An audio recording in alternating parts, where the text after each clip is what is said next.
I'm John Persinos, Editor-in-Chief of Aircraft Value News. I'm also a contributing editor to Avionics International Report. Welcome to my latest video presentation posted January 1, 2025. Happy New Year. The global aviation industry faces turbulent skies as Donald Trump vows to launch a comprehensive trade war in 2025 when he regains the White House. This looming conflict threatens to reshape the international economic landscape with significant consequences for the aviation sector. The base values and lease rates for specific aircraft models would get dampened by a trade war. Indeed, the prospect of geopolitical conflict already is getting priced into values and lease rates.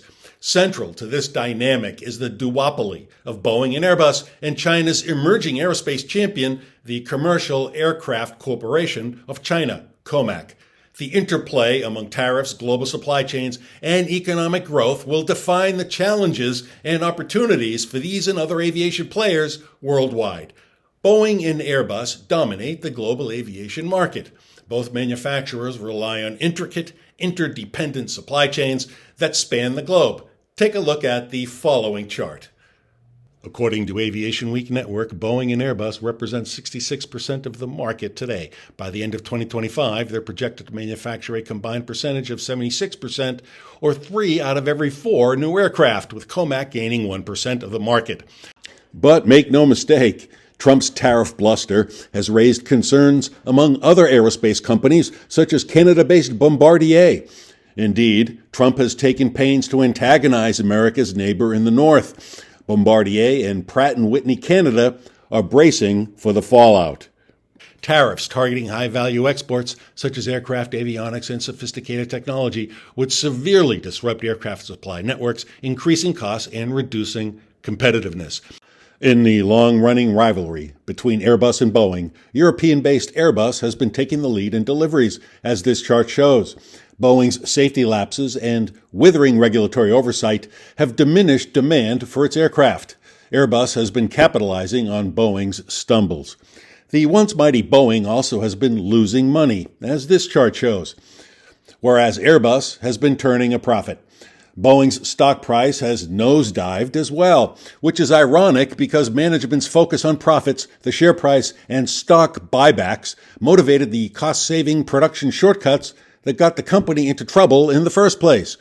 The Airbus-Boeing duopoly is in a volatile period, making it ripe for a Chinese challenger. China's leader, Xi Jinping, has made the creation of a domestic aircraft manufacturing industry a top national priority. As an American company, Boeing would bear the brunt of U.S.-imposed tariffs, particularly if China retaliates with levies on American aircraft. Historically, China has been one of Boeing's largest markets. However, as this chart shows, Chinese imports from the U.S. are already shifting away from high-value products like aircraft and toward commodities such as crude oil. Tariffs would accelerate this trend in 2025, further eroding Boeing's market share in the critical Asia-Pacific region. The aviation industry is intrinsically linked to global economic growth. Trade wars tend to stifle economic activity, reducing demand for air travel and, by extension, new aircraft. The Asia-Pacific region, the fastest-growing aviation market, would be disproportionately affected. This chart shows the importance of the Asia-Pacific region. Over the next 2 decades, from 2024 to 2043, passenger traffic in the Asia-Pacific region is expected to grow at a rate of 5.5% per year.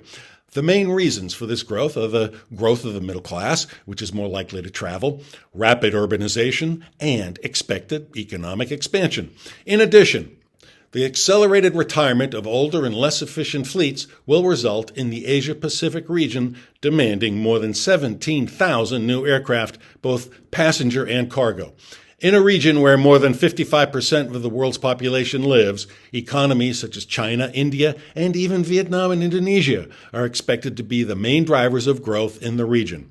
Declining trade volumes and economic uncertainty would curtail expansion plans for airlines in this region, weighing on demand for new aircraft. Several aircraft models are particularly vulnerable in a trade war scenario. The Boeing 737 MAX. As a workhorse for short-haul routes, its demand in Asia could decline sharply, affecting base values and lease rates. The Airbus A320neo, a direct competitor to the 737 MAX, it would face similar challenges, especially if supply chain disruptions delay deliveries. The Comac C919, dependent on Western components, the C919's production could grind to a halt, undermining its market prospects. The Boeing 787 Dreamliner. With its reliance on Chinese components, the 787 would suffer production delays and increased costs, diminishing its appeal. Take a look at this chart. The 787 relies heavily on a global supply chain, with parts sourced from various countries. A trade war or escalating geopolitical tensions could significantly disrupt its production. Critical components, such as wing sections and avionics, are sourced from Chinese manufacturers. Tariffs, export restrictions, or other trade barriers would probably increase costs and delay deliveries. China's state-backed aerospace manufacturer, Comac, has ambitious plans to challenge the Boeing Airbus duopoly with its C919 jetliner. However, as this graphic shows, the C919's development heavily relies on Western technology. Key components are sourced from the U.S. and Europe. A trade war could restrict access to these critical technologies, stalling Comac's progress and diminishing its global competitiveness. Despite these challenges, Comac might benefit from increased domestic support. In the face of escalating tariffs, China could prioritize homegrown solutions, providing subsidies and fast-tracking certification processes for the C919. However, this strategy would be insufficient to offset the loss of access to Western expertise, leaving Comac vulnerable. But this interdependence cuts both ways. As this graphic shows, the Airbus A350 extra-wide body, or XWB, utilizes components from China that make the aircraft particularly sensitive to tariff-induced disruptions. The upshot? In a trade war, nobody wins. Modern aircraft manufacturing relies on deeply integrated supply chains. A trade war targeting aerospace would expose these vulnerabilities, particularly for high-value components. Ultimately, a trade war would undermine the interconnectedness that underpins modern aviation. For the aviation sector, the stakes are sky high, and the turbulence ahead could reshape the industry for years to come. Well, that's it for now. If you have any feedback, I'd love to hear from you. Send me an email at jpersinos@accessintel.com. Thanks for watching.